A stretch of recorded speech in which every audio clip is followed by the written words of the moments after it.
Assalamualaikum warahmatullahi wabarakatuh. Perkenalkan, nama saya Gilang Lesmana dari kelas praktikum 01, Senin jam 8 pagi. Oke, hari ini kita akan belajar tentang frekuensi gen resesif. Apa sih gen resesif itu? Apa sih contoh-contohnya? Oke, untuk mengetahuinya lebih lanjut kita bakal simak video berikut. Pernahkah kalian melihat seorang anak yang berambut pirang? Tentu salah satu orang tua anak tersebut ada yang berambut pirang juga. Hal itu terjadi karena gen atau gen rambut pirang milik salah satu orang tua tersebut diwariskan kepada anaknya. Inilah yang disebut dengan pewarisan sifat gen. Jadi ada dua macam gen pada manusia. Yang pertama ada gen resesif.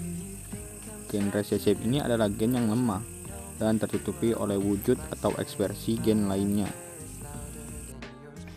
Jadi biasanya itu gen resesif itu bakal susah buat dilihat ciri-cirinya, bakal susah juga buat kita pastiin gitu kan.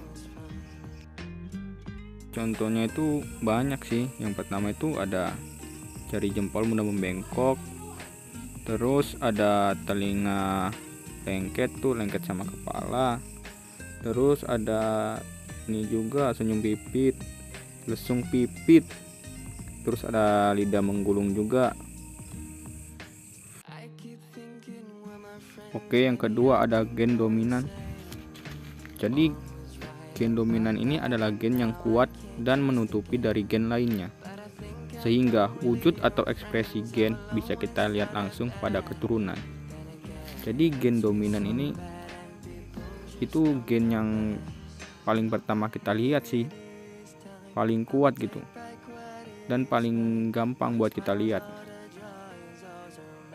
dan paling gampang juga buat kita pastiin. Contohnya itu ada yang pertama ada menggunakan tangan kanan, terus yang kedua itu ada rambut berwarna gelap, terus contoh selanjutnya itu ada mata berwarna coklat.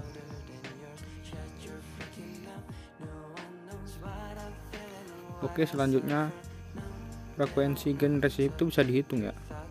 Frekuensi gen resesif dapat dihitung menggunakan rumus hukum Hardy-Weinberg dengan rumus sebagai berikut. P pangkat 2 ditambah 2 PQ ditambah Q pangkat 2 sama dengan 1, di mana P sama dengan frekuensi alel dominan dan Q frekuensi alel resesif dan PQ frekuensi alel heterozigot. Oke, untuk contoh soalnya itu bisa kita lihat langsung di sini. Misalkan jempol yang mudah membengkok berjumlah 3, maka untuk mencari Q2-nya sama dengan jumlah sifat resesif per jumlah sifat populasi. Jadi sifat resesif itu ada berapa?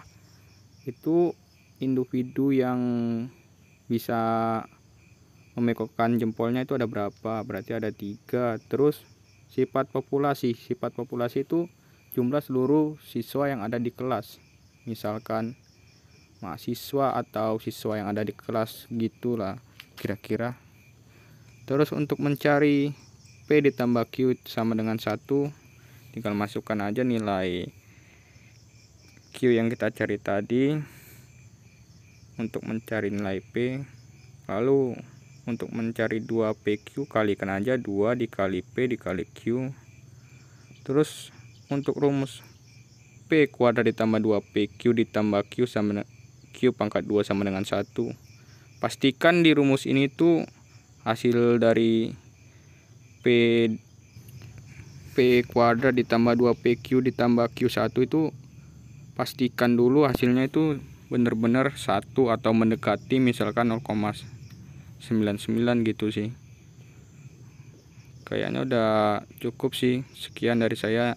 Terima kasih.